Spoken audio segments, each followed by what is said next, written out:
Hello, എല്ലാ കൂട്ടുകാർക്കും നമസ്കാരം. നമ്മളങ്ങനെ കുറേ ദൂരം യാത്ര ചെയ്തിട്ട് ഇപ്പോൾ ഒരു സ്ഥലത്തേക്ക് എത്തിച്ചേർന്നിരിക്കുകയാണ്. നമ്മൾ ഏകദേശം ഒരു 400 കിലോമീറ്ററോളം യാത്ര ചെയ്തു അല്ലേ സാറേ? തീർച്ചയായിട്ടും. നമ്മുടെ കഴിഞ്ഞ വീഡിയോസൊക്കെ കണ്ടവർക്കറിയാം നമ്മൾ എവിടെയായിരുന്നെന്ന്. നമ്മൾ ശരിക്കും ദക്ഷിണ ഒറീസയിലായിരുന്നു. അതിനെ സംബന്ധിച്ചിട്ടുള്ള വീഡിയോകളൊക്കെ നിങ്ങൾ കണ്ടിട്ടുണ്ടാകും. കാണാത്തവർ അതൊന്ന് പോയി കണ്ടു കഴിഞ്ഞാൽ നമ്മുടെ ആ യാത്രയുടെ വിവരങ്ങളൊക്കെ നിങ്ങൾക്ക് ലഭിക്കുന്നതാണ്. അത് വളരെ മനോഹരമായിട്ടുള്ള ഒരു മലയോര മേഖല തന്നെയായിരുന്നു. ആ ഒരു മേഖലയിൽ ഭൂരിപക്ഷം ആദിവാസി ഗോത്ര വിഭാഗങ്ങളായിരുന്നു. അവിടെ നിന്ന് ബിബിൻ നേരത്തെ പറഞ്ഞതുപോലെ ഒരു 400 കിലോമീറ്ററോളം നമ്മൾ സഞ്ചരിച്ചിട്ട് ഒരു സമുദ്ര തീരത്തെത്തിയിരിക്കുകയാണ്. ഈ സ്ഥലത്തിൻ്റെ പേര് ജഗന്നാഥ് പുരി എന്നാണ്. പൊതുവെ പുരി എന്നാണ് അറിയപ്പെടുന്നതെങ്കിലും ഈ നഗരം അറിയപ്പെടുന്നത് ജഗന്നാഥ് പുരി എന്നാണ്. ഇവിടെ എത്തിക്കഴിഞ്ഞപ്പോൾ നമ്മുടെ ഒരു ഹോസ്റ്റായിട്ട് അല്ലെങ്കിൽ ഒരു ആതിഥേയനായിട്ടുള്ളത് നമ്മളോടൊപ്പമുള്ള അച്ഛനാണ്. അദ്ദേഹത്തിൻ്റെ പേര് ഫാദർ കുര്യൻ എന്നാണ്. അദ്ദേഹത്തെക്കുറിച്ച് പറയുകയാണെങ്കിൽ ഞാൻ കേരള സർവകലാശാലയിൽ ജോലി ചെയ്തിരുന്ന സമയത്ത് എൻ്റെ സുഹൃത്തും സഹപ്രവർത്തകനുമായിരുന്ന തോമസിൻ്റെ കസിനാണ്. തോമസ് ആണ് ഫാദർ കുര്യനെ നമ്മളെ പരിചയപ്പെടുത്തി തന്നത്. ഫാദർ കുര്യനെ കുറിച്ച് പറയുമ്പോൾ അദ്ദേഹം വർഷങ്ങളായിട്ട് 1970കളിലൊക്കെയാണ് ഒറീസയിലെത്തിയത്. അതിനുശേഷം അദ്ദേഹം 2004 ഇവിടെ സ്ഥിരമായി താമസിച്ച് അദ്ദേഹത്തിൻ്റെ പ്രവർത്തന മേഖല ഇവിടമായി തിരഞ്ഞെടുത്തത്. അദ്ദേഹം പ്രവർത്തിക്കുന്നത് പുരിയിലുള്ള ഈശാപന്തി ആശ്രമത്തിലാണ്. ഈ ആശ്രമത്തിനെ നമുക്ക് അച്ഛനോട് തന്നെ ചോദിച്ചിട്ട് പരിചയപ്പെടാം. ഈ ആശ്രമത്തിൽ തന്നെയാണ് നമ്മളും ഇപ്പോൾ താമസിക്കുന്നത്. നമസ്കാരം അച്ഛാ. നമുക്ക് നമ്മുടെ പ്രേക്ഷകർക്ക് വേണ്ടിയിട്ട് ഈ ഈശാപന്തി ആശ്രമത്തെക്കുറിച്ചും അതിൻ്റെ ഒരു പ്രവർത്തന മേഖലയെക്കുറിച്ചൊക്കെ അച്ഛനൊന്ന് പറയാമോ? ഈശാപന്തി ആശ്രമത്തിന് ഏറെക്കുറെ 50 കൊല്ലത്തെ പഴക്കം SVD അച്ഛന്മാരുടെ കൂടെ ഉണ്ട്. ഇവിടെ 1975 പോളണ്ടുകാരനായ ഒരു അച്ഛൻ മരിയൻ സെലാസക് എന്ന് പറഞ്ഞൊരു അച്ഛൻ വന്നു. അച്ഛന് സെക്കൻഡ് വേൾഡ് വാറിൻ്റെ സമയത്ത് 5 വർഷം കോൺസെൻട്രേഷൻ ക്യാമ്പിലൊക്കെ കിടന്ന് അവിടുന്ന് രക്ഷപ്പെട്ട് വന്നയാളാണ്. 1950 മുതൽ ഒറീസയിലുണ്ട്. 25 കൊല്ലം നോർത്ത് വെസ്റ്റേൺ ഒറീസയിൽ റൗർക്കല ഏരിയയിലായിട്ട് സംബൽപൂർ റൗർക്കല ഏരിയയിൽ വർക്ക് ചെയ്തു. അത് കഴിഞ്ഞ് 1975 പൂരിയിൽ വന്നു. പൂരിയിൽ വന്നപ്പോൾ മുതൽ അച്ഛൻ്റെ പാരീഷിൽ ചെറിയ പാരീഷ് 75 കുടുംബങ്ങളുള്ള ഒരു പാരീഷിൽ പ്രവർത്തിച്ച് ആരംഭിച്ചതോടുകൂടി തന്നെ അച്ഛൻ ലെപ്രസി പേഷ്യൻസിന് വേണ്ടി ഒരു സേവനം തുടങ്ങി.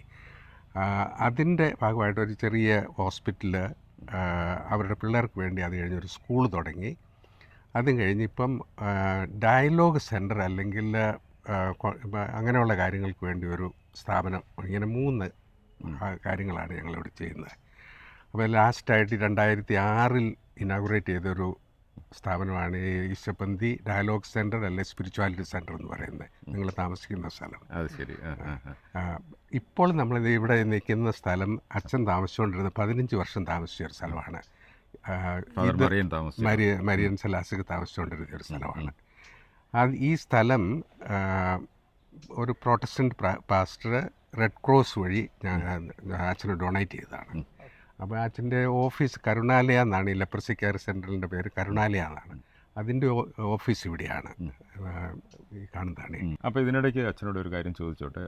ഈ പുരി മേഖല, ഈ പുരി നഗരം, ഈ ജഗന്നാഥ ക്ഷേത്ര പരിസരമൊക്കെ ആയിട്ട് ബന്ധപ്പെട്ട് ധാരാളം കുഷ്ഠരോഗികളൊക്കെ ഒരു കാലത്തുണ്ടായിരുന്നു. അത് ഇപ്പോഴും ഉണ്ടോ? ഇപ്പോഴും ഉണ്ട്, പക്ഷെങ്കിൽ വളരെ വ്യത്യസ്തമായ രീതിയിലാണ്. തുടക്കത്തിൽ ഈ പിൽഗ്രിമേജ് സെൻറ്റേഴ്സ്, തീർത്ഥാടന കേന്ദ്രങ്ങളും അല്ലെങ്കിൽ സുവാസ കേന്ദ്രങ്ങളും, ഇത് സീ കോസ്റ്റ് ആയതുകൊണ്ട് ഇവിടെ ആളുകൾ വരുമായിരുന്നു ഹോളിഡേയ്സിന്. അപ്പം 2 തരത്തിലുള്ള, ഒന്ന് തീർത്ഥാടകർ ജഗന്നാഥ് മന്ദിരത്തിൽ വരുന്ന ജഗന്നാഥിനെ ആദരിക്കാൻ വേണ്ടി വരുന്നവർ, പിന്നെ ഇവിടെ താമസിച്ച് സമുദ്രതീരത്ത് വന്ന് താമസിക്കാൻ ഉള്ളവർ. അത് ഒത്തിരി കാലമായിട്ട് പൂരി അറിയപ്പെടുന്ന ഒരു സെൻ്ററായിരുന്നു.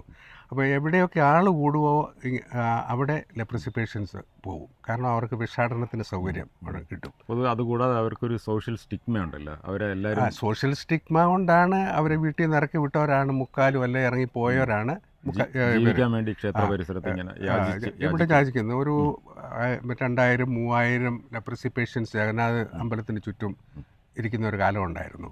അമ്പലത്തിൽ ജോലി ചെയ്യുന്ന ഒരു 10-30,000-ഓളം പൂജാരികളുണ്ട് ഇവിടെ, അമ്പലത്തിനോട് ബന്ധപ്പെട്ട്. അപ്പോൾ അവർ ചിലർക്കും ലെപ്രസി ഉണ്ടായിരുന്നു. അപ്പോൾ അച്ഛൻ ഇന്ന് ഇവിടുന്ന് 3.5 കിലോമീറ്റർ അകലെയാണ് ഇവിടുത്തെ ഇടവപ്പള്ളി. അതിനോടനുബന്ധിച്ച് അച്ഛൻ ഒരു ചെറിയ ലബോറട്ടറി ഉണ്ടായി ടെസ്റ്റ് ചെയ്യാൻ, ലെപ്രസിക്ക് ടെസ്റ്റ് ചെയ്യാൻ. അപ്പോൾ അന്ന് ലെപ്രസി കണ്ടുപിടിച്ച ഈ പൂജാരികൾ അച്ഛൻ ചികിത്സിച്ച് അവരെ സുഖമാക്കി. അങ്ങനെ ഇവിടുത്തെ ഈ അമ്പലത്തിലെ മുഖ്യ പുരോഹിതന്, ചീഫ് പ്രീസ്റ്റ് എന്ന് പറയുന്നത്, പുള്ളിയും ആയിട്ടും ബന്ധപ്പെട്ടു. ഇങ്ങനെ ആയി കഴിഞ്ഞ് ഇവിടുത്തെ ആളുകളെല്ലാവരുമായിട്ട് അച്ഛന് ബന്ധമായി.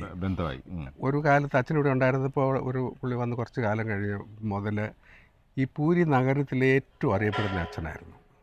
ഈ മരിയൻ എന്ന് പറഞ്ഞാൽ എല്ലാവർക്കും അറിയാമായിരുന്നു. അതുപോലെ തന്നെ ലെപ്രസി പേഷ്യൻസിനെയൊക്കെ അവിടെ ഇവിടെ കിടക്കുന്നുണ്ട് റിക്ഷ പിള്ളേഴ്സ് അവരെ ഇവിടെ കൊണ്ടുവരുമായിരുന്നു. അപ്പോൾ അച്ഛൻ ഒരു ശകലം പൈസ കൊടുക്കുക, അങ്ങനെ കൊടുക്കുന്ന അച്ഛൻ അത് കഴിഞ്ഞിട്ട് അവരെ ശുശ്രൂഷിക്കും. അപ്പോൾ അതിനുവേണ്ടി അവരുടെ ഞങ്ങൾക്കൊരു ആശുപത്രിയുണ്ട്, 20 ബെഡുള്ള ഒരു ആശുപത്രിയുണ്ട്. അവിടെ സ്ഥിരം ആളുകളുണ്ടായിരുന്നു. ഇപ്പം 10-15 പേര് താഴെ സാറിനേ ഉള്ളൂ. അവർക്ക് വേണ്ട സർവ്വതും ചെയ്യും. 3 മാസത്തോളം ഒരാളിനെ താമസിപ്പിക്കും. ഇപ്പം വ്രണമുള്ളവരെയും എല്ലാവരെയും. അതിനിടയ്ക്ക് അച്ഛനോട് ചോദ്യം ചോദിച്ചോട്ടെ. അതായത് ഈ പൊതുവെ നമ്മുടെ സമൂഹത്തിൽ ഈ കുഷ്ഠരോഗികളെ അകറ്റി നിർത്തുന്ന ഒരു പ്രവണതയുണ്ട്. അതുമാത്രമല്ല, ഈ കുഷ്ഠരോഗം ചികിത്സിച്ച് ഭേദമാക്കാവുന്ന ഒരു അസുഖമായി തീർന്നിട്ടുണ്ട് ഇപ്പോഴും. തീർച്ചയായിട്ടും. ഞാനിപ്പോൾ കഴിഞ്ഞ 83 മുതൽ ഇത് അംഗീകരിക്കപ്പെട്ട മരുന്നുണ്ട് ലെപ്രസിയുടെ ക്യൂറിന് വേണ്ടി, ഇതിൻ്റെ സുഖപ്പെടുത്താൻ. അപ്പോൾ അത് മുതൽ ഇതെല്ലായിടത്തും ഗവൺമെൻറ് വിതരണം ചെയ്യുമായിരുന്നു. ഞങ്ങൾക്ക് ആദ്യമൊക്കെ ഞങ്ങളുടെ ഹോസ്പിറ്റലിൽ ഗവൺമെൻറ് ഇവിടുന്ന് CDMO, ചീഫ് മെഡിക്കൽ ഓഫീസർ ആയിട്ട് ഞങ്ങൾക്ക് ബന്ധമുണ്ടായിരുന്നു. പുള്ളി മരുന്ന് തരുമായിരുന്നു. എത്ര നാൾ ചികിത്സിച്ചാലാണ് കുഷ്ഠരോഗം മാറുന്നത്? 3 മാസത്തെയാണ് എൻ്റെ ഒരൊറ്റ കോഴ്സ്. 3 മാസത്തെ കോഴ്സാണ്. തുടക്കത്തിലാണ് 3 മാസം. അത് ശരി. തുടക്കത്തിൽ നിന്ന് ഇപ്പോൾ അച്ഛൻ പറഞ്ഞപ്പോൾ എങ്ങനെയാണ് ഒരാൾക്ക് കുഷ്ഠരോഗം ഉണ്ടെന്ന് തുടക്കത്തിൽ അറിയാൻ പറ്റുന്നത്? അപ്പോൾ ഇത് ഒന്ന് സെൻസിറ്റിവിറ്റി ഇല്ലെന്നാകുകയാണ്. ഈ നെർവ്സിനെ അഫക്റ്റ് ചെയ്യുന്നതുകൊണ്ട്. അപ്പോൾ ഇങ്ങനെ പ്രിക്ക് ചെയ്താലും വെള്ളത്തെ ഒരു പാണ്ട് വരികയാണെങ്കിൽ പാച്ച് വരും. അത് നീഡിലുകൊണ്ട് ഇതൊരു തോന്നുകയില്ല, സെൻസിറ്റിവിറ്റി പോകും. പിന്നെ ഇച്ചിരി അഡ്വാൻസ്ഡ് കേസാണ്, വ്രണമൊക്കെ ആയതാണെങ്കിൽ അന്നേരം നമുക്ക് ഓബിയസ് ആയിട്ട് മനസ്സിലാവും. അപ്പോൾ ഇങ്ങനെ ഇത് കണ്ടു കഴിഞ്ഞാൽ നമുക്ക് പിന്നെ 7 തരത്തിലുള്ള കുഷ്ഠരോഗങ്ങളുണ്ട്, ഒരു തരമല്ല. അത് ചിലത് വളരെ വ്യക്തമാണ്. ഈ മുഖത്തെല്ലാം തടിച്ചൊക്കെ വരും. അപ്പോൾ അത് കണ്ടു കഴിയുമ്പം ഞാൻ പലയിടത്തും ഈ ഗ്രാമങ്ങളിൽ കൂടെ പോകുമായിരുന്നു പിള്ളേരെ കൊണ്ടുവരാൻ വേണ്ടിയില്ല, കുഷ്ഠരോഗികളുടെ പിള്ളേർക്ക് വേണ്ടിയുള്ള സ്കൂളിൽ. അപ്പോൾ അന്നേരം ഞാൻ അവിടെ പോകുന്ന വില്ലേജുകളിൽ പോകുന്ന അങ്ങനെ ആരെങ്കിലും കണ്ടു കഴിഞ്ഞാൽ ഞാൻ കൊണ്ടുവരുമായിരുന്നു. ഇവിടെ അച്ഛനും അങ്ങനെ കൊണ്ടുവന്ന് ചികിത്സിക്കുമായിരുന്നു. അങ്ങനെയാണ് ലെപ്രസിയുടെ ഇത്. പിന്നെ അച്ഛൻ നമ്മൾ സംസാരിച്ചപ്പോൾ പറഞ്ഞിരുന്നു ഈ കുഷ്ഠരോഗികളുടെ കുട്ടികളുടെ വിദ്യാഭ്യാസ കാര്യത്തിനായിട്ടും നിങ്ങളുടെ ആശ്രമം ഇടപെടുന്നുണ്ടെന്ന്. അത് ഏതൊക്കെ രീതിയിലാണ്? ഈ മരിയാനൂസ് അച്ഛന് 25 കൊല്ലം റൂർക്കൽ ഏരിയയിൽ താമസിച്ചു. അന്ന് രൂപതയുടെ സാമ്പൽപൂർ രൂപത എന്നായിരുന്നു പറഞ്ഞുകൊണ്ടിരുന്നത്. സാമ്പൽപൂർ രൂപതയുടെ വിദ്യാഭ്യാസ സ്ഥാപനങ്ങളുടെ ഇൻചാർജായിരുന്നു. അപ്പോൾ അങ്ങനെ എഡ്യൂക്കേഷണൽ ലൈനിൽ ഇത്രയും കാലം അവിടെ വർക്ക് ചെയ്ത് ഒരുപാട് സ്കൂളുകൾ തുടങ്ങി ഇതെല്ലാം ചെയ്തുകൊണ്ട് അച്ഛന് വിദ്യാഭ്യാസ മേഖലയോട് വലിയ താല്പര്യമായിരുന്നു. ഇപ്പോൾ ഇവിടെ വന്ന് ആദ്യം ലെപ്രസി കോളനി ചെന്ന് കഴിഞ്ഞപ്പോഴേ അച്ഛൻ ആദ്യം പിള്ളേരിങ്ങനെ കളിച്ച് നടക്കുന്നു, അല്ലെങ്കിൽ അവർ അപ്പനും അമ്മയും ഭിക്ഷാടനത്ത് പോകുമ്പോൾ ആ പുറകെ പോകുമായിരുന്നു. അപ്പോൾ അതുകൊണ്ട് അച്ഛൻ ആദ്യത്തെ ദിവസം തന്നെ പിള്ളേർ അവിടെ ഉണ്ടായിരുന്നവരെ വിളിച്ചൊരു മരത്തിൻ്റെ ചുവട്ടിലിരുത്തി പുള്ളി ഇച്ചിരി ക്ലാസ് എടുത്തു എന്ന് പറഞ്ഞാൽ അവരോട് സംസാരിച്ചു. അങ്ങനെ ഏതാനും ദിവസം കഴിഞ്ഞ് വെച്ചിട്ട് അവരെ ഇവിടെ കൊണ്ടുവന്ന്, ഇവിടെ ഒരു ഷെഡ് ഉണ്ടായിരുന്നു ഈ ആശ്രമത്തിൻ്റെ കൂടെ. അവിടെ റൗർക്കലയിൽ നിന്നൊരു ടീച്ചറേയും കൂടെ കൊണ്ടുവന്ന് ഇവിടെ ക്ലാസ് തുടങ്ങി. അതായത് 76-ലോ 77 ഇവിടെ തുടങ്ങി കാണും. പിന്നെ ഒഫീഷ്യലായിട്ട് ഈ സ്കൂളിന് അംഗീകാരത്തോടുകൂടി 83 മുതൽ സ്കൂൾ ഇവിടെ മറ്റേ കെട്ടിടമുള്ളത്. അങ്ങനെയാണ് വിദ്യാഭ്യാസ മേഖലയിൽ പ്രവർത്തനം നടത്തിയത്. അപ്പം പിന്നെ മറ്റൊരു കാര്യം, ഇപ്പോൾ ഇവിടുത്തെ ഈ ഒരു പുരി നഗരത്തിൽ കുഷ്ഠരോഗികളുടെ എങ്ങനെയാണ് ഒരു കണക്ക് ഉണ്ടോ? കുഷ്ഠരോഗികളുണ്ട്. ഞങ്ങളുടെ അവിടെ ചെന്ന് കോളനിയിൽ അവിടുത്തെ സ്ഥിതിയെല്ലാം ഒത്തിരി മാറി. വീടുകൾ ഉണ്ടാക്കി കൊടുത്തു. ആദ്യം ഉണ്ടാക്കി കൊടുത്ത വീടുകൾ മെച്ചപ്പെടുത്തി, പിന്നെ രണ്ടാമത് വീടുകളുണ്ടാക്കി. അന്ന് ഈ വീടുകളെല്ലാം നമ്മുടെ ഒരു ഫൗണ്ടേഷൻ്റെ സ്ഥലമായിരുന്നു.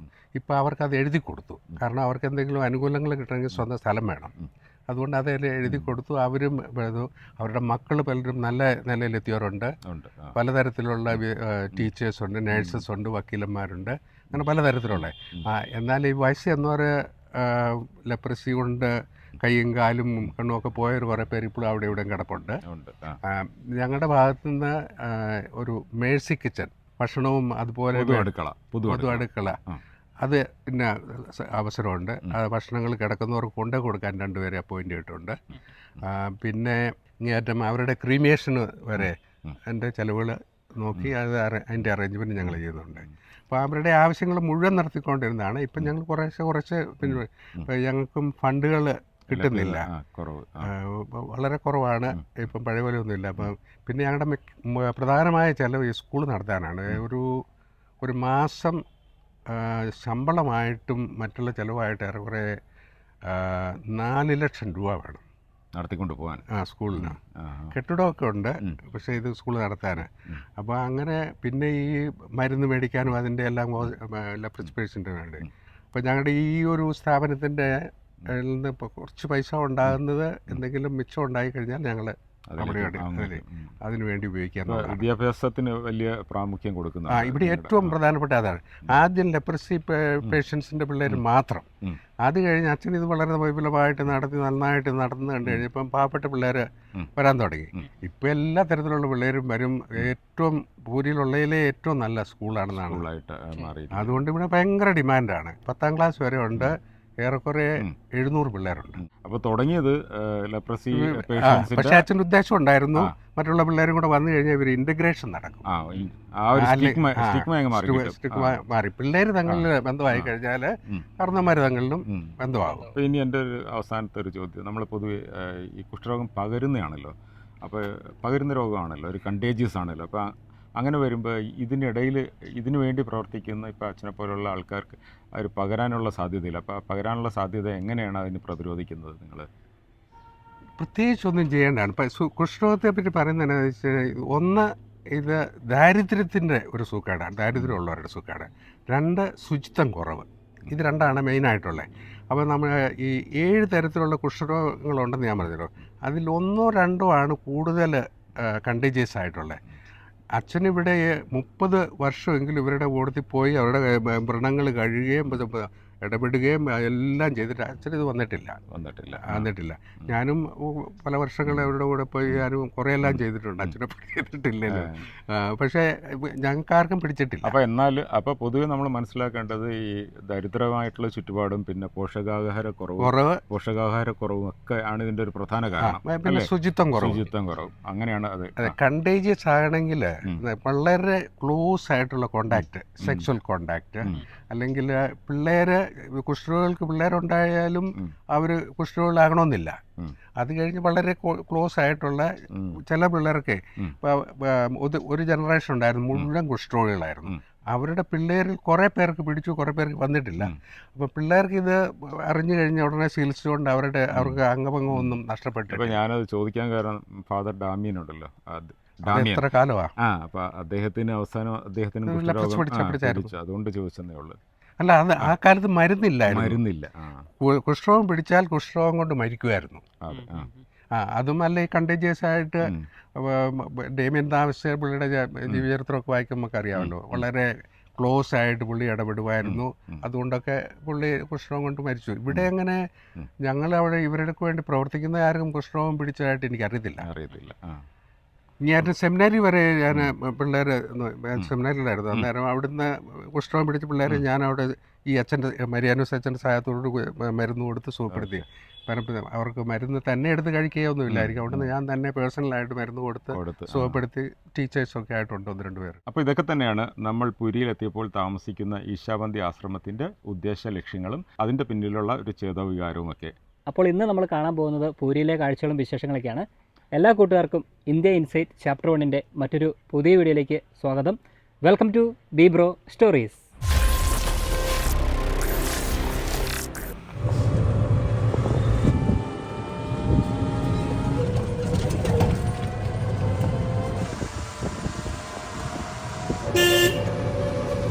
അങ്ങനെ നമ്മൾ ക്ഷേത്രത്തിൻ്റെ ഭാഗത്തേക്ക് എത്തിച്ചേർന്നിരിക്കുകയാണ്. നമ്മളൊരു ടോട്ടു പിടിച്ചിട്ടാണ് ഈ ഒരു ഭാഗത്തേക്ക് എത്തിച്ചേർന്നത്. നമ്മുടെ വാഹനം അവിടെ ആശ്രമത്തിൽ തന്നെ പാർക്ക് ചെയ്തിട്ടാണ് പോകുന്നത്. അച്ഛൻ പറഞ്ഞു വണ്ടിയായിട്ട് പോകാൻ പറ്റില്ല, കാരണം നിങ്ങൾ അവിടെ പോയി കഴിഞ്ഞാൽ പാർക്ക് ചെയ്യാൻ പറ്റില്ല, അല്ലെങ്കിൽ വേറെ എവിടെയെങ്കിലും കൊണ്ട് പാർക്ക് ചെയ്തിട്ട് കുറേ ദൂരം നടക്കേണ്ടി വരുമെന്ന് പറഞ്ഞു. നമ്മുടെ ആശ്രമത്തിന് അവിടെ നിന്ന് ഏകദേശം ഒരു 1.700 മീറ്ററാണ് കാണിച്ചിരുന്നത്. അതായത് 1 കിലോമീറ്ററും 700 മീറ്ററുമാണ് കാണിച്ചിരുന്നത്. അപ്പോൾ നമ്മൾ വിചാരിച്ചു എന്തായാലും വണ്ടി അവിടെ ഇട്ടിട്ട് പതുക്കെ നടന്നു വന്ന് ഒരു ടോട്ട് പിടിച്ചിട്ട് ആ ഒരു ഭാഗത്തേക്ക് പോകാമെന്ന്. ടോട്ടു ആണെങ്കിൽ പോലും അമ്പലം സ്ഥിതി ചെയ്യുന്ന ആ പ്രധാന ഭാഗത്തേക്കൊന്നും എത്തിച്ചേരുകയല്ല. ടോട്ടു എത്തുന്ന ഭാഗം കഴിഞ്ഞൊരു 300 മീറ്റർ നമ്മൾ നടക്കണം. അപ്പോൾ എന്തായാലും നമുക്കിനി ക്ഷേത്രത്തിനുള്ളിലേക്ക് പോകാം. പക്ഷേ ഒരു കാര്യമുണ്ട്, ക്യാമറ അവിടെ അനുവദിക്കില്ല എന്നുള്ളതാണ് ഒരു സത്യം. അതുകൊണ്ട് നിങ്ങൾക്കിനി കാണാനായിട്ട് സാധിക്കില്ല. ഞങ്ങൾ അകത്ത് പോയിട്ട് അവിടുത്തെ കാഴ്ചകളും വിശേഷങ്ങളൊക്കെ കണ്ടതിന് ശേഷം എന്താണ് കണ്ടത് എന്നുള്ളത് പങ്കുവെക്കാനേ സാധിക്കുകയുള്ളൂ. ഇവിടെ നിർബന്ധമായിട്ടും അവർ പറയുന്നുണ്ട് ക്യാമറ ഉപയോഗിക്കാൻ പാടില്ല എന്നുള്ളത്.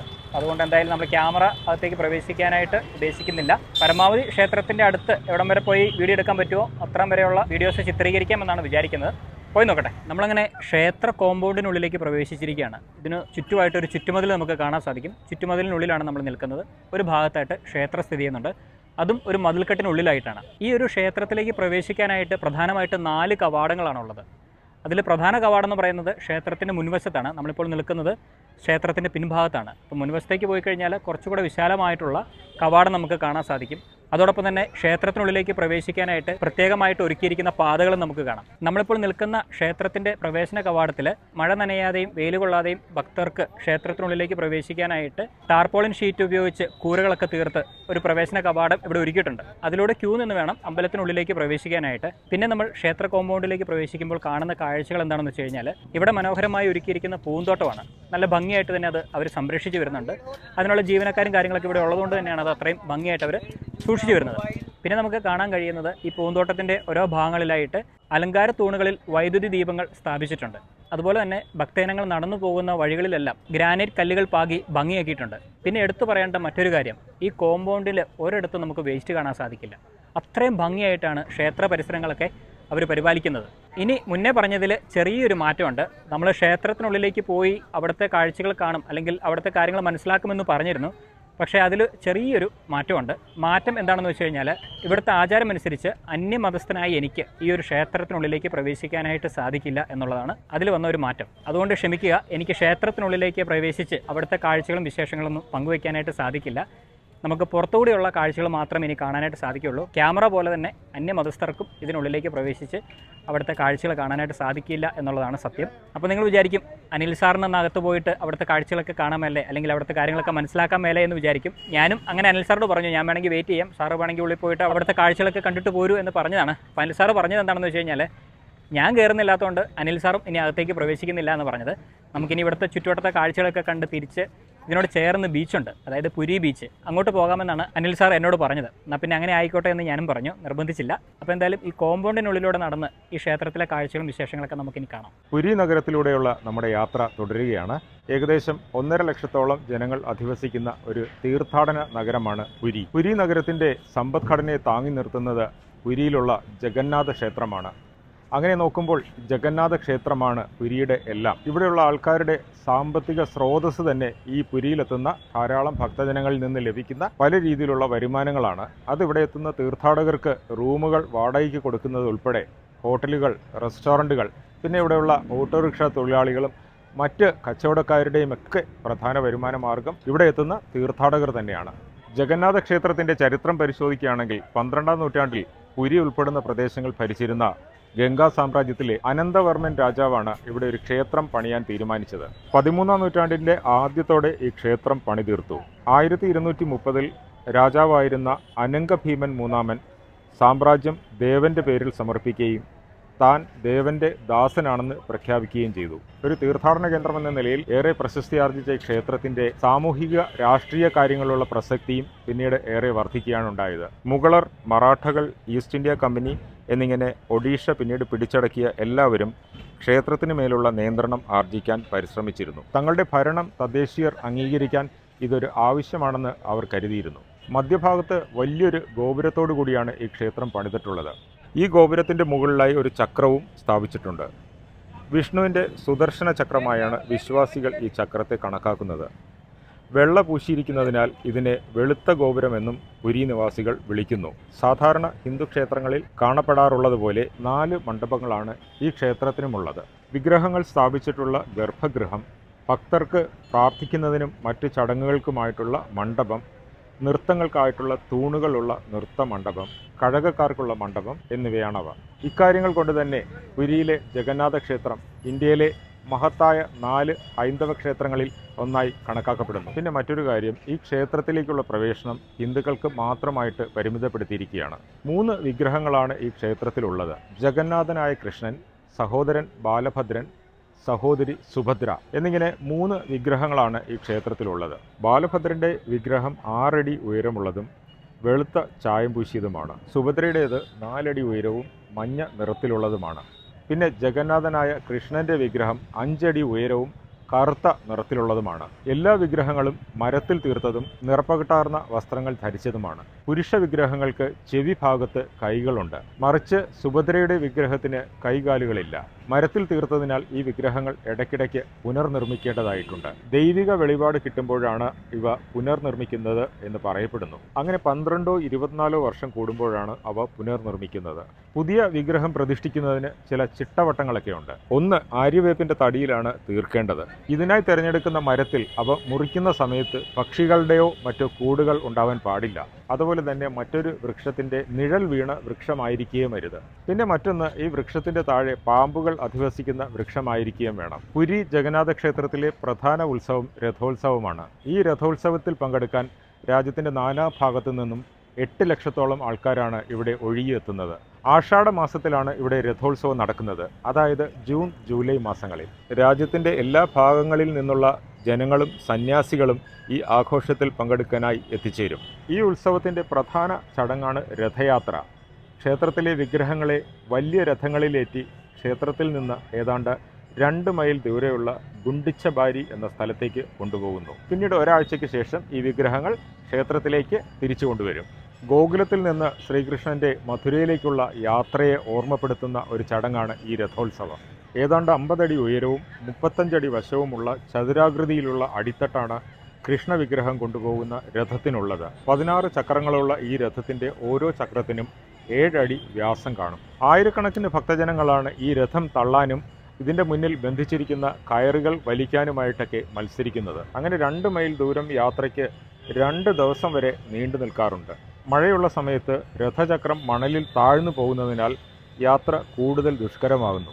ഭക്തിയുടെ പേരിൽ ആത്മഹത്യകളും സ്വശരീര പീഡനങ്ങളുമൊക്കെ ഈ രഥയാത്രയിൽ ഉടനീളം അരങ്ങേറാറുണ്ട്. ഇതിനുവേണ്ടി ആത്മഹത്യ ചെയ്യുന്നവർക്ക് പുറമെ തിരക്കിൽപ്പെട്ടും പലരും അബദ്ധത്തിലും ഈ ചക്രങ്ങൾക്കിടയിൽപ്പെട്ട് മരിക്കാറുമുണ്ട്. ഇനി നമ്മൾക്ക് പുരി ജഗന്നാഥ ക്ഷേത്രത്തിന് പിന്നിലുള്ള ഐതിഹ്യത്തെക്കുറിച്ച് പറയാം. ഇന്ദ്രദ്യുമ്ന രാജാവ് വിഷ്ണുവിനെ തേടി ബ്രാഹ്മണരെ പല ദിക്കുകളിലേക്ക് അയച്ചു. ഒരു ബ്രാഹ്മണന് മുന്നിൽ ജഗന്നാഥൻ അഥവാ വിഷ്ണു ഒരു നീല രത്നത്തിന്റെ രൂപത്തിൽ പ്രത്യക്ഷമായി. സന്തോഷവാനായ ബ്രാഹ്മണൻ ഈ വിവരം രാജാവിനെ അറിയിക്കുകയും ചെയ്തു. എന്നാൽ രാജാവ് ഈ സ്ഥലത്തെത്തിയപ്പോഴേക്കും ദൈവത്തെ കാണാനുണ്ടായിരുന്നില്ല. ഇതിൽ അസന്തുഷ്ടനായ രാജാവ് പ്രാർത്ഥനാനിരതനാവുകയും അദ്ദേഹത്തിന് അശരീരി കേൾക്കുകയും ചെയ്തു. വിഷ്ണു അദ്ദേഹത്തിൻ്റെ മുന്നിൽ നീലക്കല്ലിൻ്റെ രൂപത്തിലല്ല, മറിച്ച് ചില അടയാളങ്ങളുള്ള ഒരു മരത്തടിയുടെ രൂപത്തിലാണ് പ്രത്യക്ഷപ്പെട്ടത്. അങ്ങനെ ഒരു വെള്ളപ്പൊക്കത്തിൽ അദ്ദേഹത്തിന് ഈ വിധത്തിലുള്ള ഒരു മരത്തടി ലഭിക്കുകയും ഇന്ന് ജഗന്നാഥ ക്ഷേത്രം നിൽക്കുന്നിടത്ത് ഈ തടി കൊണ്ട് വരികയും ചെയ്തു. ഈ തടിയിൽ ജഗന്നാഥൻ്റെ വിഗ്രഹം തീർക്കുന്നതിനായി ഇന്ദ്രദ്യുമ്ന രാജാവ് തച്ചന്മാരെ വിളിച്ചു വരുത്തുകയും ചെയ്തു. എന്നാൽ തച്ചന്മാരുടെ ഉളികൾക്കൊന്നും ഈ തടിയെ ഭേദിക്കാനായില്ല. തുടർന്ന് വിഷ്ണു തന്നെ ഒരു തച്ചൻ്റെ വേഷത്തിൽ വന്ന് ഈ മരത്തടിയുമായി ഒരു മുറിയിൽ കയറി. 15 ദിവസം കഴിഞ്ഞ് മുറി തുറന്നു നോക്കിയപ്പോൾ തച്ചൻ അപ്രത്യക്ഷമായിരിക്കുന്നു എന്നും മരത്തടിയുടെ സ്ഥാനത്ത് 3 വിഗ്രഹങ്ങളും കാണപ്പെട്ടു, ജഗന്നാഥൻ്റെയും ബാലഭദ്രൻ്റെയും സുഭദ്രയുടെയും. അങ്ങനെ ക്ഷേത്രത്തിലെ 3 വിഗ്രഹങ്ങളും മഹാവിഷ്ണു തന്നെ നിർമ്മിച്ച് നൽകി എന്നതാണ് ഐതിഹ്യം.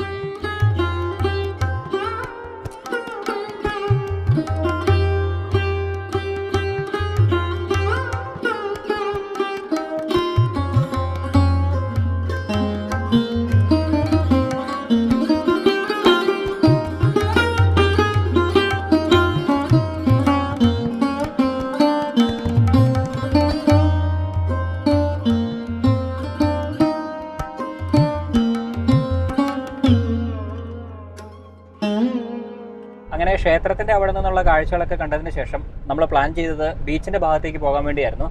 പ്ലാനിങ്ങിൽ പിന്നെയും ചെറിയൊരു മാറ്റം സംഭവിച്ചു. നമ്മളിനി പോകുന്നത് ഇവിടെ അടുത്ത്, ഏകദേശം അടുത്തല്ല, കുറച്ച് ദൂരമുണ്ട്. ഏകദേശം ഒരു 50 കിലോമീറ്ററോളം പോയി കഴിഞ്ഞാൽ ചിൽക്ക ലേക്ക് എന്നറിയപ്പെടുന്ന ഒരു ലേക്ക് ഉണ്ട്. ആ ലേക്കിലേക്കാണ് നമ്മളിനി പോകുന്നത്. ബീച്ചിലേക്ക് നമുക്ക് തിരിച്ചു വന്നിട്ട് പോകാമെന്ന് വിചാരിച്ചു.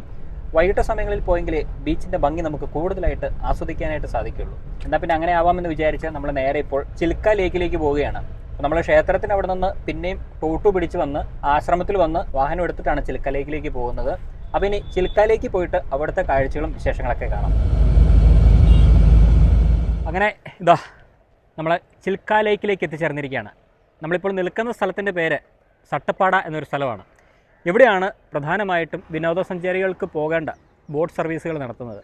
ഈ ബോട്ട് സർവീസ് നടത്തുന്നത് ഗവൺമെൻറ്റാണ്. ഇവിടെ നമുക്ക് വിശാലമായിട്ടൊരു പാർക്കിംഗ് ഏരിയ ഉണ്ട്. അവിടെ നമുക്ക് വാഹനം പാർക്ക് ചെയ്യാം. വരുന്ന വഴിയിൽ പാർക്കിംഗ് ഫീ ആയിട്ട് അല്ലെങ്കിൽ ഇതിൻ്റെ ഒരു എൻട്രി എന്ന നിലയിൽ 20 രൂപ അവർ വാങ്ങിക്കുന്നുണ്ട്. അങ്ങനെ 20 രൂപയൊക്കെ കൊടുത്ത് നമ്മൾ അകത്തേക്ക് വരുമ്പോൾ വിശാലമായ ഒരു പാർക്കിംഗ് ഏരിയയിലേക്കാണ് എത്തുന്നത്.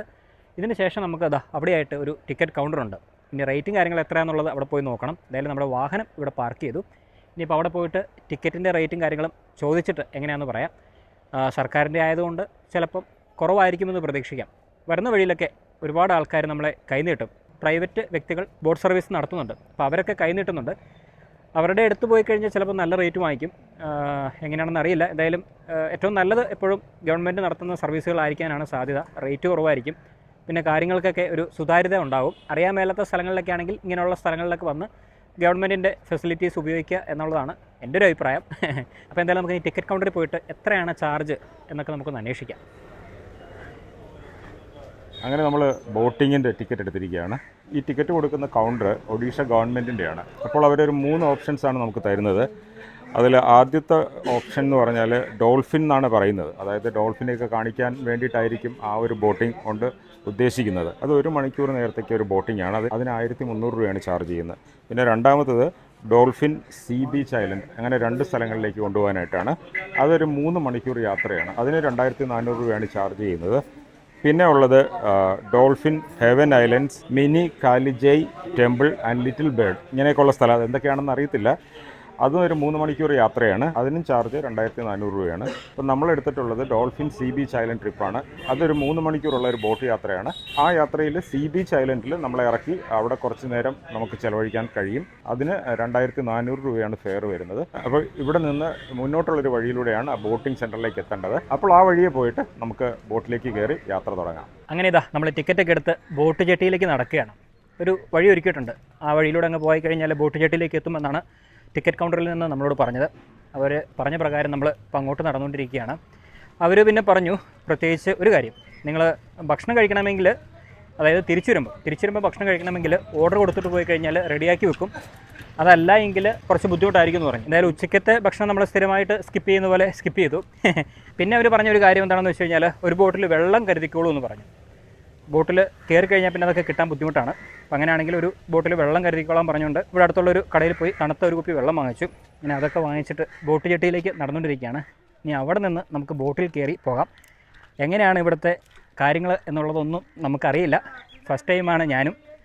അപ്പോൾ എന്തായാലും എന്താണൊരവസ്ഥ എന്നുള്ളതൊക്കെ പോയി നോക്കട്ടെ. ഈ ഒരു സമയമായതുകൊണ്ട് ഡോൾഫിനെ കാണാൻ പറ്റുമോ ഇല്ലയോ എന്നുള്ളതൊന്നും അറിയത്തില്ല. എന്തായാലും അവർ പറയുന്നത് ഡോൾഫിനെ എന്തായാലും കാണാൻ പറ്റുന്നതൊക്കെയാണ് അവരുടെ വാദം. ഓക്കെ അവിടെ ടിക്കറ്റ് കൊടുക്കണമെന്ന്. വെറുതെ അല്ല, ഇവിടെ ജാക്കറ്റുകൾ ഇടാൻ വേണ്ടിയിട്ടാണ് നമ്മളെ വിളിച്ചത്. അപ്പോൾ നമുക്കുള്ള ജാക്കറ്റ് എടുക്കാം. ഇവിടെ കുറേ എണ്ണം കൂട്ടിയിട്ടിട്ടുണ്ട്. അപ്പോൾ ഏതെങ്കിലും ഒരെണ്ണം എടുത്തിട്ട് ഇതുപോലെ പോവാം. സാറങ്ങ് പോയാ ടിക്കറ്റ് തിരിച്ചു കിട്ടിയ ആർക്കറിയാം. സാറേ ടിക്കറ്റ് കിട്ടിയോ തിരിച്ചാ? അല്ല സാറേ ടിക്കറ്റ് കിട്ടിയോ കയ്യിൽ? ഓക്കെ ഇനി അല്ലെങ്കിൽ ഇനി അത് കാണാതെ പോയെന്ന് പറഞ്ഞേ.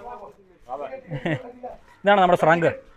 ഇവിടെ ടിക്കറ്റ് ഇനിയും ഷോ 10 रुपये 10 रुपये. എന്തൊക്കെ സംഭവങ്ങളാണ്. 20. ഇപ്പം ഗവൺമെന്റ് നൽകിയിരിക്കുന്ന പാലത്തിന് 10 രൂപ.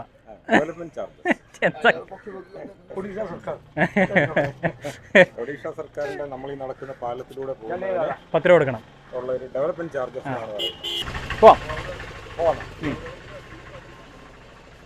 അങ്ങനെ നമ്മൾക്ക് ലൈഫ് ജാക്കറ്റൊക്കെ കിട്ടിയിരിക്കുകയാണ്.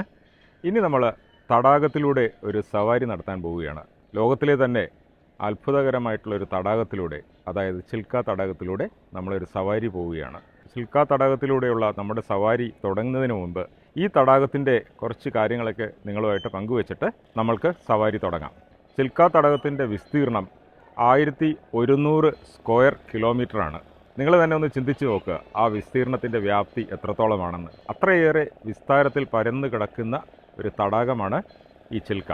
ഒഡീഷ സംസ്ഥാനത്തിലെ പൂരി, ഖുർദ എന്നീ ജില്ലകളിലായി വ്യാപിച്ചു കിടക്കുന്നതാണ് ചിൽക്ക തടാകം. ഇതൊരു ഉപ്പുവെള്ള തടാകമാണ്. ഇത് ഏഷ്യയിലെ തന്നെ ഏറ്റവും വലിയ ഉപ്പുവെള്ള തടാകമാണ്. നാനാതരത്തിലുള്ള ജീവജാലങ്ങളുടെ ഒരു ആവാസ വ്യവസ്ഥ കൂടിയാണ് ഈ തടാകം. ഈ തടാകത്തിലെ ഒരു പ്രധാന ആകർഷണം ഡോൾഫിനുകളാണ്.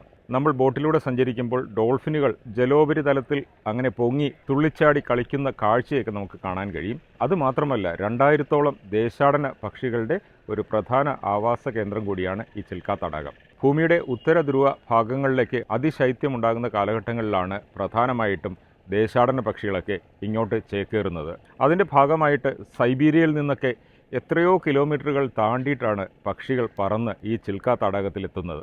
നവംബർ മുതൽ മാർച്ച് മാസം വരെയാണ് ഈ തടാകത്തിലേക്ക് ശൈത്യകാല രാജ്യങ്ങളിൽ നിന്ന് ദേശാടന പക്ഷികൾ പറന്നെത്താറുള്ളത്. ഈ ചിൽക്ക തടാകത്തിലൂടെയുള്ള ബോട്ട് സവാരി ആനന്ദദായകമായിട്ടുള്ള ഒരു അനുഭവം തന്നെയാണ്.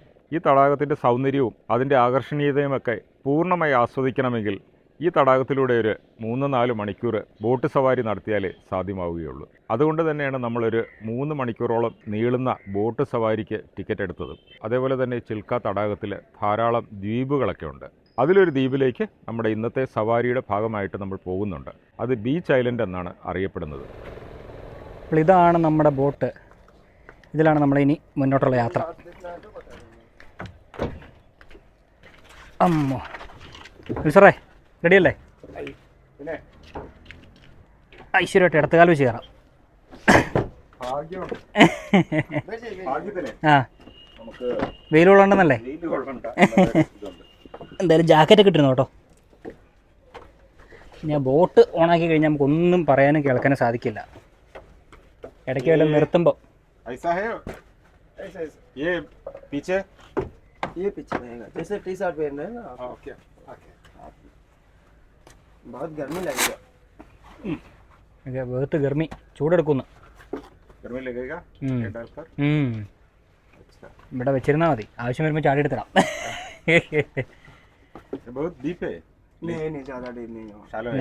നീന്തി കിടക്കാനുള്ള ദൂരമുള്ളൂ.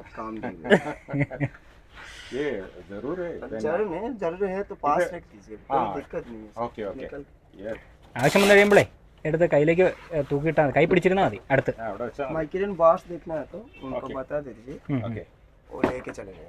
ഓക്കെ,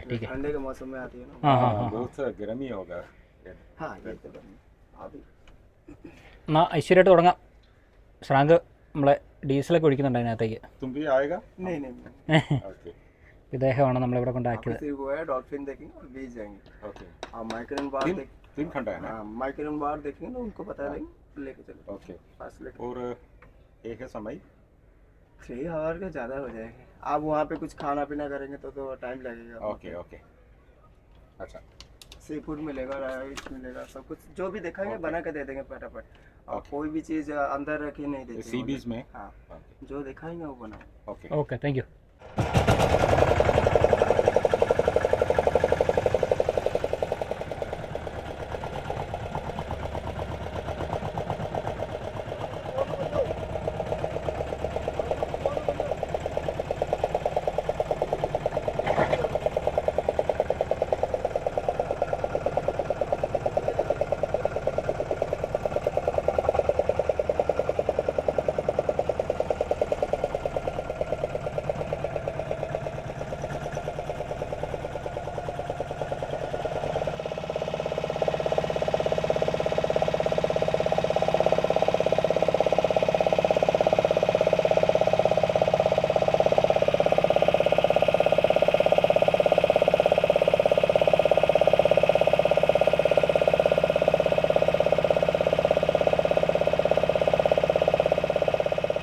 ഇവിടെ ഇപ്പോൾ ഒന്ന് സ്ലോ ആക്കിയായിരുന്നു. എന്തിനാണ് സ്ലോ ആക്കിയതെന്ന് മനസ്സിലായില്ല.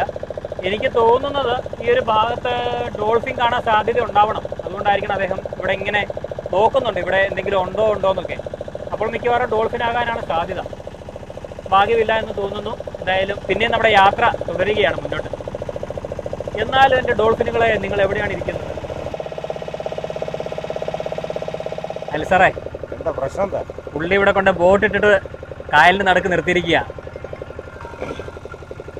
നെറ്റിൽ ഞാൻ നോക്കിയപ്പോ ആ എന്താ യൂട്യൂബ് വീഡിയോ ഒക്കെ കാണണമെന്ന് തോന്നുന്നു. നമ്മളെ പറ്റിച്ച് ഈ സ്റ്റോറീസ് ആണോ? ആയിരിക്കും. അതല്ല, ആരോടൊക്കെ ചോദിക്കുന്നുണ്ട് ഡോൾഫിനെ കണ്ടോന്ന്, ഏതാണ്ട് പറഞ്ഞു നിർത്തിയേക്കുന്ന പോലെ. ഇപ്പൊ ബോട്ട് തന്നെ പോകുന്നുണ്ട് കേട്ടോ. നീങ്ങുന്നുണ്ട് കാറ്റിനനുസരിച്ച് ഒരല്പം. ഞാനവിടുന്ന് തന്നെ പോയിരിക്കുന്നു. അണ്ണൻ ആരെ വിളിച്ചു ചോദിക്കുക ഏത് ഭാഗത്തായി ഡോൾഫിൻ ഉള്ളതെന്ന്. ഇഷ്ടംപോലെ ഇങ്ങനെ കമ്പുകൾ കുത്തി കുത്തി വെച്ചിട്ടുണ്ട്. അതെ അതെ, ഞാൻ വിചാരിക്കുന്നത് ചെമ്മീൻ കെട്ട്, നമ്മുടെ നാട്ടിലൊക്കെ കായലുകളിൽ ചെമ്മീൻ കെട്ടില്ലേ, അതെ, അതുപോലെ ചെമ്മീൻ കെട്ടായിരിക്കും എന്നാണ് എൻ്റെ ഒരു വിശ്വാസം. അല്ല അത് തന്നെയാണ്, അങ്ങനെ തന്നെയാണ്. അല്ല പുള്ളി ഇവിടെ എന്താ ഉദ്ദേശിക്കുന്നതെന്ന് മനസ്സിലാകുന്നില്ലല്ലോ. ആ അണ്ണൻ വിളിച്ചു ഫോൺ വിളിച്ചു ചോദിക്കുന്നുണ്ട് ഡോൾഫിൻ എവിടെ ഉള്ളതെന്നുള്ളത്. ആ കണ്ടോ, കായലില്ല അമ്മാവ, അത് തന്നെ സംഭവം. ഇനി കടലിൽ പോകേണ്ടി വരും നമ്മള്. ആ എണ്ണ കളയാതെ ഓഫ് ചെയ്ത് വെച്ചായിരുന്നെങ്കിൽ ആ കടകട സൗണ്ടൊന്നും ഒഴിവായാനെ.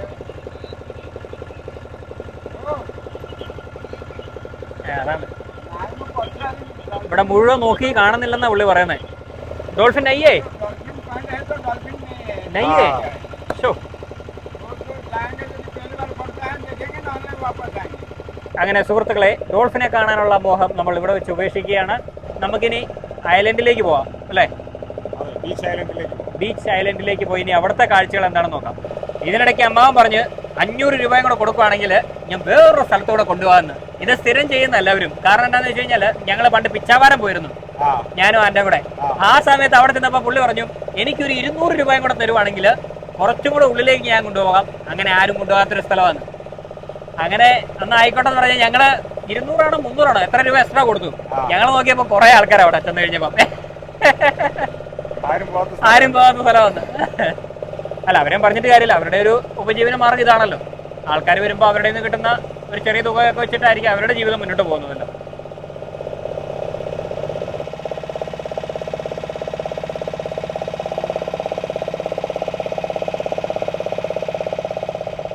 ഡോൾഫിൻ വന്നു സുഹൃത്തുക്കളെ, ഡോൾഫിൻ വന്നു. ഫൈനലി ഒരു ഡോൾഫിനെ കാണാൻ സാധിച്ചിരിക്കുകയാണ്. അങ്ങനെ ഇതാ നമുക്ക് ഡോൾഫിന് ഒരെണ്ണത്തിനെ കാണാൻ സാധിച്ചു കേട്ടോ. അവൻ കടലിൽ പോയിട്ട് തിരിച്ചു വന്നായിരിക്കും. അതെ കുറേ ഉണ്ട്. മോനെ തകർത്ത്. എന്തായാലും അവസാന നിമിഷത്തിലാണെങ്കിലും നമുക്ക് ഡോൾഫിനെ കാണാൻ സാധിച്ചു എന്നുള്ളതാണ് വലിയ സന്തോഷം. അപ്പോൾ അവിടേക്ക് ഉണ്ട് കേട്ടോ. മോനെ വന്ന് സാധനം വന്ന് നിരാശപ്പെടുത്തിയില്ല. യെസ് അവിടെ പൊങ്ങി ദാദാ അവിടെ പൊങ്ങുന്നുണ്ട്. വാ സൂപ്പർ. നമ്മൾ ഡോൾഫിനെ കണ്ടു കഴിഞ്ഞപ്പോഴത്തേനും എവിടെ നിന്നാണെന്ന് അറിയില്ല ഇത്രമാത്രം ബോട്ടുകൾ. ഇതാ നോക്കിയേ എത്ര എണ്ണം വരുന്നത് നോക്കിയേ. എൻ്റെ പൊന്നെ അത് തകർത്ത്.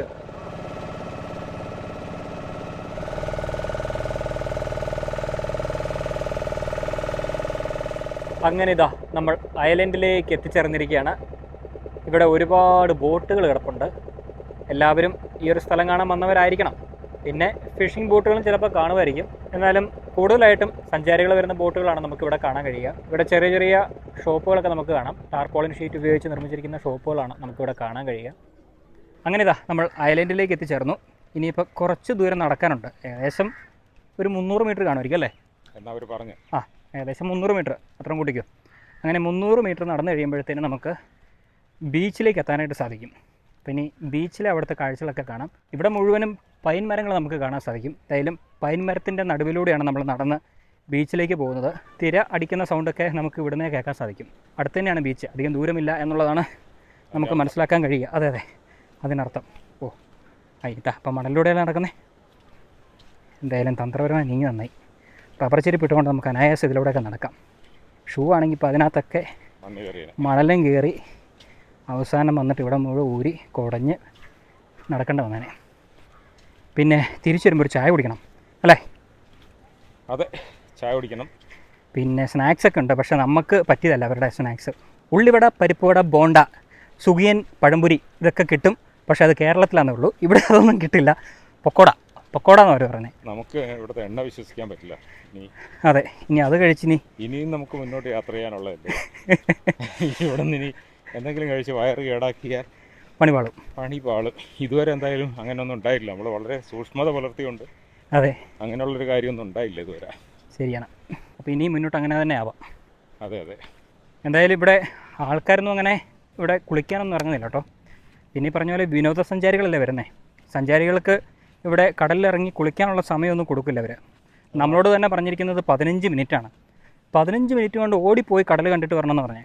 ഇവിടെ കുറച്ച് കച്ചവടക്കാരുണ്ട്, മിക്കവാറും ഇവിടുത്തെ ലോക്കലായിട്ടുള്ള ആൾക്കാരായിരിക്കും. ഇവരിവിടെ ഇങ്ങനെ തീരത്ത് കൊണ്ടുപോയിട്ട് ചെറിയ ഷെഡൊക്കെ പണിതിങ്ങനെ സാധനങ്ങളൊക്കെ വിൽക്കുന്നുണ്ട്. കരിക്കുണ്ട്.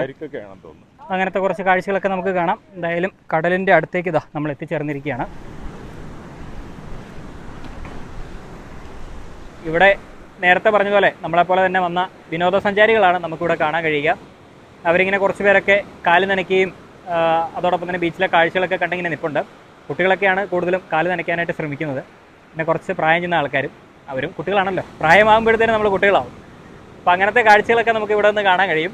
എന്തായാലും നമ്മളിനി കാല് നനയ്ക്കാനായിട്ട് ഉദ്ദേശിക്കുന്നില്ല. തിരിച്ച് നമ്മൾ ഈ മണലിലൂടെ നടക്കുമ്പോഴത്തേനും കാല് മുഴുവനും മണ്ണ് പറ്റിപ്പിടിച്ച് പിന്നെ നമുക്ക് നടക്കാനായിട്ട് ബുദ്ധിമുട്ടായിരിക്കും.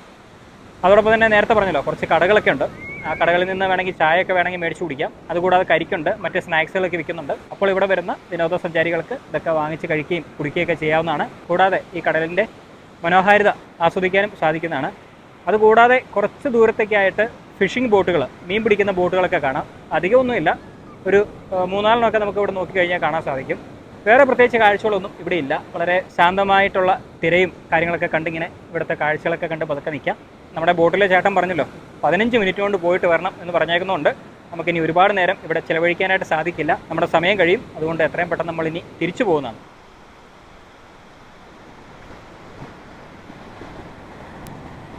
അങ്ങനെ എന്തായാലും കടലിലെ കാഴ്ചകളൊക്കെ കണ്ട് തിരിച്ച് നമ്മൾ നമ്മുടെ ബോട്ട് പാർക്ക് ചെയ്തിരിക്കുന്ന ആ ഒരു ഭാഗത്തേക്ക് എത്തിച്ചേർന്നിരിക്കുകയാണ്.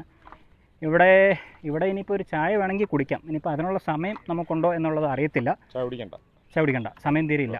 ഇനി പോയേക്കാം നമുക്ക്. ഇനി എന്തായാലും പുള്ളി അല്ലെങ്കിൽ കുറേ നേരം വെയിറ്റ് ചെയ്യേണ്ടി വരും. മാമൻ ഇനി പറഞ്ഞത് നമുക്ക് എത്രയും പെട്ടെന്ന് തിരിച്ചു പോകണം, കാരണം നമ്മുടെ സമയം തന്നിരിക്കുന്നത് കഴിഞ്ഞിരിക്കുന്നു എന്നാണ്. അപ്പോൾ എന്തായാലും നമുക്കിനി ബോട്ടിൽ കയറി നമ്മുടെ വാഹനം പാർക്ക് ചെയ്തിരിക്കുന്ന ആ ഒരു ഭാഗത്ത് പോയിട്ട് നമുക്കിനി ചായ കൂടി എന്തെങ്കിലും ഉണ്ടെങ്കിൽ നോക്കാം. അതേ ഇപ്പം നിവൃത്തിയുള്ളൂ.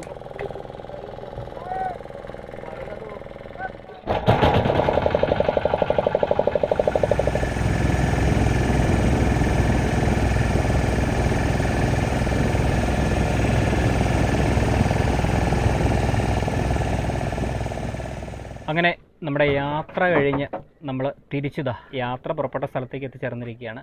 നമ്മുടെ ബോട്ടിന് ഇവിടെ പാർക്ക് ചെയ്യാൻ വേണ്ടിയിട്ടുള്ള ശ്രമങ്ങൾ നടത്തിക്കൊണ്ടിരിക്കുകയാണ്. ഒരു മുള ഉപയോഗിച്ച് വെള്ളത്തിൽ ഊന്നി ഒരു ഭാഗത്തേക്ക് ഇങ്ങനെ ചേർക്കുകയാണ് ബോട്ട്.